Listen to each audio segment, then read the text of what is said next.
If you're seeing any of those errors, it means you have a hard drive debug. All you have to do is change your hard drive D and remove banned traces. Sounds complicated, but the VMAX hardware spoofer makes it extremely simple. It comes with a 100% money back guarantee. If it doesn't work for you, you get a full refund. That way, you can try it completely risk-free. And unlike every other spoofer out there, VMAX doesn't force you to factory reset your PC. It has a powerful deep cleaner with AI technology that actually detects and removes banned traces properly. Something most others just claim but don't deliver. I'm not gonna show it to you without cutting the video at all. You can see here we have Impact Vanguard's VMAX hardware spoofer. As you can see, my hard drive is currently not spoofed.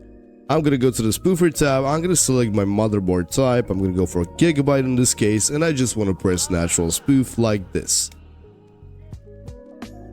All it took was pressing a button, waiting a few seconds, and if we go ahead and check, there we go, you can see everything has been spoofed. I'm unbanned in Fortnite and every single game. It works flawlessly because all you have to do is change your hard drive D and remove banned traces, and what you will need for this is a good hard drive D spoofer. It seems simple, but be careful. Most hard drive D spoofers out there get detected in days and get you banned again. Impact Vanguard's VMAX has been the most purchased hardware spoofer for years for one reason. It actually works and stays undetected. Real spoofing, real results.